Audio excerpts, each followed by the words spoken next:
When O.J. Simpson was accused of murder back in 1994, I was in law school. And like the rest of America, I watched the trial gavel to gavel.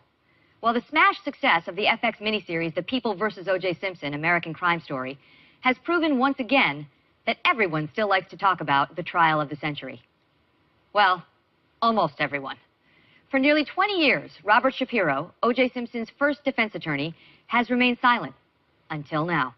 Thank you very much for being here. Why do you think the story still brings out so much passion? I think because, number one, Simpson himself, great all-American hero, one of the greatest football players who ever lived. First time DNA was ever used in a trial of any significance. Very interesting lawyers on both sides, and a horrible, devastating loss to two families. Mr. Simpson is a wanted murder suspect, 2 counts of murder. When O.J. Simpson was first arrested for killing his wife Nicole and her friend Ron Goldman, pretty much everyone thought he would be convicted. Not attorney Robert Shapiro. Shapiro was so famous, he's portrayed by John Travolta in the FX series, The People vs. O.J. Simpson. Shapiro now says that a lot of what you think you know about the trial is wrong. First, Shapiro says he outmaneuvered Marcia Clark by making her believe he wasn't ready. The judge asked, Mr. Shapiro, what's your position? Your Honor, we're ready for trial. Looks at Marcia Clark and says, call your first witness. And you could see the blood come out of her face. And from that day on, I knew there would be no conviction. These are not efficient murders. These are murders that are really slaughters. Second, Shapiro believes the prosecution did not understand the evidence. Did the Dream Team win that case, or did the prosecution lose it?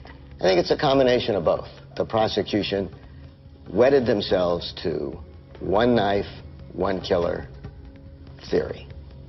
I think it's pretty clear that it was within reasonable medical probability that more than one knife was used. There's a strong possibility that more than one person was involved. And you believe the killer of Nicole Brown Simpson and Ron Goldman has never faced trial? I think there's a strong possibility that that's the case. If it doesn't fit, you must acquit.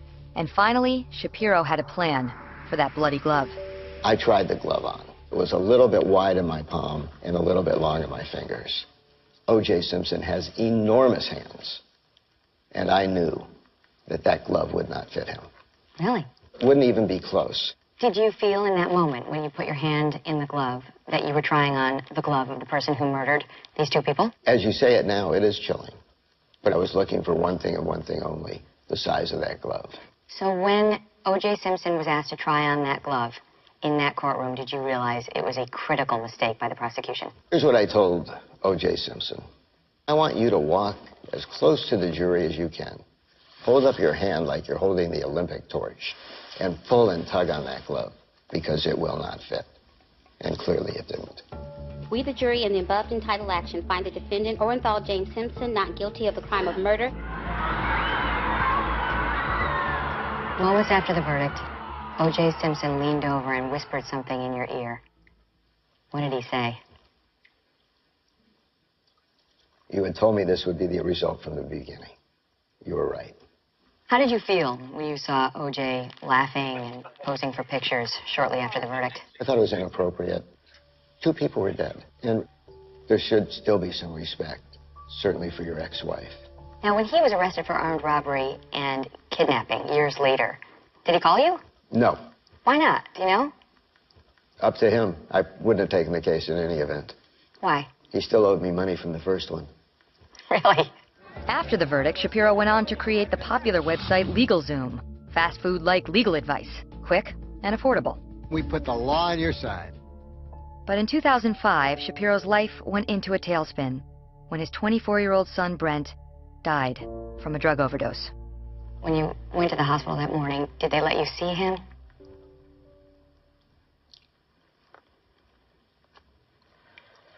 The most difficult thing that a parent will ever endure is seeing a child on life support with her eyes taped closed and standing next to his mother and knowing that you'll never see him again. The Shapiro family channeled their grief into the Brent Shapiro Foundation, which lobbied hard for a Good Samaritan law that says anyone can report a drug overdose without fear of getting into trouble themselves. He wants this to be his legacy, but that's probably not what people will remember him for. What's the takeaway from the trial of the century? There's moral justice and there's legal justice. And when that not guilty verdict was rendered, I felt legal justice was done. As far as moral justice, I haven't discussed it with anyone, including my wife.